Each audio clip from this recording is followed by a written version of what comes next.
Hello students, मैं श्री दीपचंद चौधरी महाविद्यालय ललितपुर से। आज हम उस प्रोसेस के बारे में जानेंगे जिसका हम यूज़ हर जगह करते हैं, हर जगह इसका उपयोग होता है। बस फ़र्क सिर्फ इतना है कि जब बृहद स्तर पर इंटरनेशनल लेवल पे होगा तो हम उसे किसी और नाम से संबोधित करेंगे, जब उसे राष्ट्रीय स्तर पर यूज़ किया जाता है तो हम उसे किसी और नाम से कहते हैं। लेकिन जब हम बात करते हैं होम मैनेजमेंट की तो उस टाइम पे जिस प्रोसेस का यूज़ किया जाता है उसको हम कहेंगे प्रोसेस ऑफ होम मैनेजमेंट। तो इसका यूज़ हम दिन भर करते हैं, कभी जानबूझकर करते हैं तो कभी अनजाने में करते हैं, लेकिन इस प्रोसेस का यूज़ हर जगह होता है। जैसे व्यवस्थापन प्रक्रिया के चरण की बात करें या प्रोसेस की बात करें तो इसमें आते हैं हमारे प्लानिंग, कंट्रोलिंग एंड एवोल्यूटिंग या एवोल्यूशन। तो प्लानिंग मीन होता है आयोजन, कंट्रोलिंग मीन नियंत्रण रखना और एवोल्यूशन मीन मूल्यांकन करना।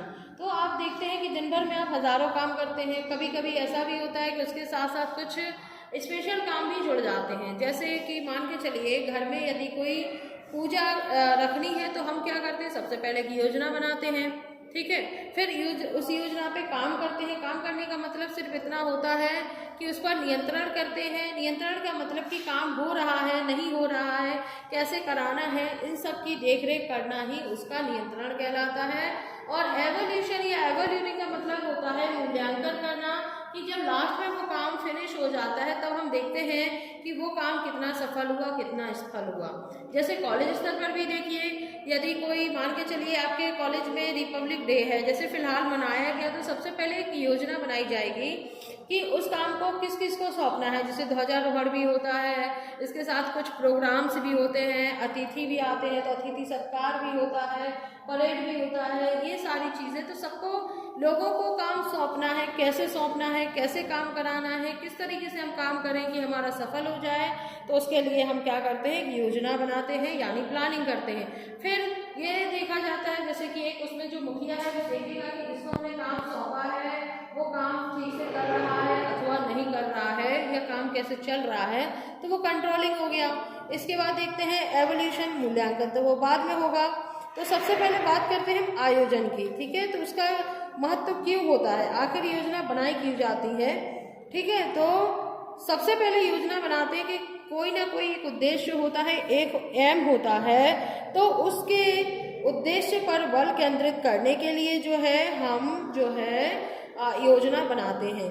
दूसरा किस लिए कि जब हम योजना नहीं बनाएंगे तो हम नियंत्रण कैसे रखेंगे। मान के चलिए यदि हमने काम सौंपा ही नहीं है लोगों को तो क्या होगा, अगर काम नहीं सौंपेंगे और ध्वजारोहण का भी काम है तो वो कौन करेगा।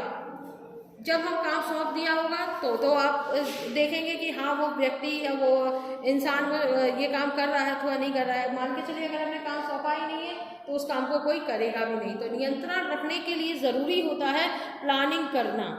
तो प्लानिंग का एक दूसरा महत्व ये भी होता है। तीसरा होता है मितव्ययिता हेतु।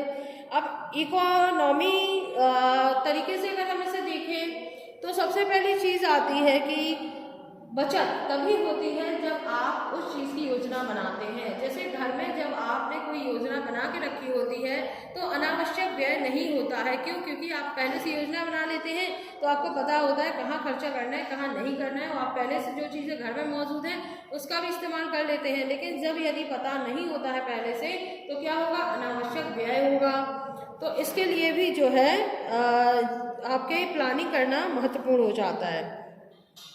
इसके बाद आता है एक पॉइंट की जो है अनिश्चितता को दूर करने के लिए, तो परिवर्तन से बचाने के लिए या इन सब चीज़ों से बचने के लिए जो है पहले से जो है प्लानिंग की जाती है। और होम मैनेजमेंट में इसका बहुत महत्व होता है क्योंकि सबसे बड़ी प्लानिंग हाउस जैसे घर बनाना है तो उसके लिए भी पहले से प्लानिंग, इसके साथ ही शादी विवाह जैसे जो हैं कार्यक्रम जो होते हैं उसके लिए भी जो है बहुत पहले से प्लानिंग करी जाती है, क्योंकि उसके साथ साथ एक बहुत बड़ी धनराशि का जो है व्यय होता है। तो उस धनराशि को जो है पहले से एकत्रित किया जाता है, क्योंकि पैसा एक ऐसा सीमित साधन होता है जो सभी के पास जो है हर वक्त जो है उपलब्ध नहीं होता, या एकदम से सभी के पास पैसे नहीं होते हैं।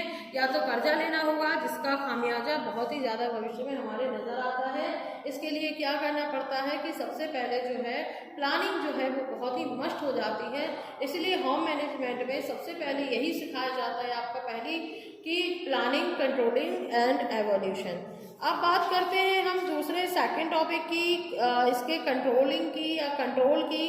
तो इस प्रक्रिया में जो है किसी भी काम को सफल बनाने के लिए या सफल करने के लिए जो है नियंत्रण जो है एक बहुत बड़ा जो है एक मील का पत्थर साबित होता है। क्योंकि जब आप कंट्रोल ही नहीं करेंगे, आपने प्लानिंग तो कर ली, मान के चलिए आपकी सारी चीज़ें तैयार कर ली ठीक तरीके से, लेकिन यदि आप उसको जो है क्रियान्वित नहीं कर पा रहे हैं, आप लोगों को काम नहीं दे पा रहे हैं, तो फिर वो काम कैसे सफल होगा। तो काम देना ही बड़ी बात नहीं है, काम को देखना कि वाकई ऐसा हो रहा है नहीं हो रहा। मान के चलिए आपने एक उदाहरण के तौर पर हम फॉर एग्जांपल देखते हैं कि आपने एक प्लानिंग करी है कि मुझे 10 वर्षों में इतना पैसा जो है इकट्ठा करना है।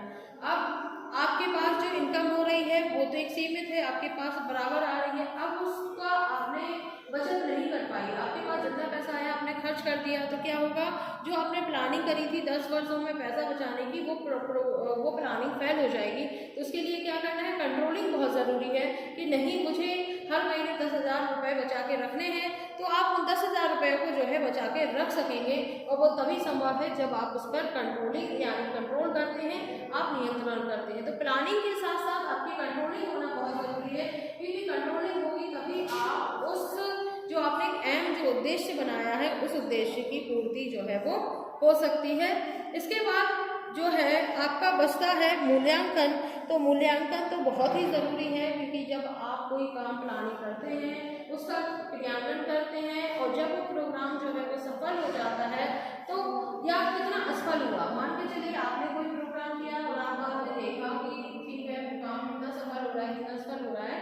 तो जब आप ये चीज़ें देख लेते हो, तो जब नेक्स्ट आप कोई प्लानिंग करोगे तो उस टाइम पे जो आपके पहले प्रोग्राम करने के समय जो गलतियां हुई थी, आप उनको नहीं दोहराएंगे और आप उन कमियों को दूर करेंगे। जब आप उन कमियों को दूर करेंगे तो नेक्स्ट टाइम जो प्लानिंग आप करेंगे वो इतनी सफल हो जाएगी, इतनी कारगर सिद्ध हो जाएगी कि जो है वो आपका काम जो है बहुत ही अच्छे तरीके से, नेक्स्ट वाला जो काम होगा वो बहुत ही अच्छे तरीके से होगा।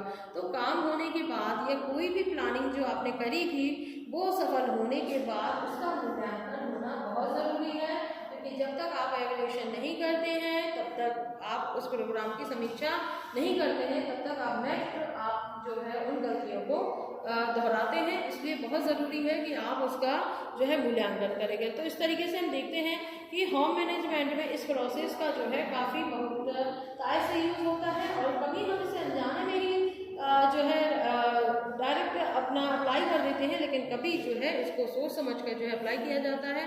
और आपको इस प्रोसेस को हमेशा ही जो है सोच समझ के अप्लाई करना है। आपको कोई भी काम करने से पहले उसकी प्लानिंग करनी है, इसके बाद इसको कंट्रोलिंग यानी नियंत्रण रखना है, और उस काम के होने के बाद उसका एवोल्यूशन भी करना है। तो इस तरीके से आपका ये वाला टॉपिक जो है वो क्लियर हो जाता है।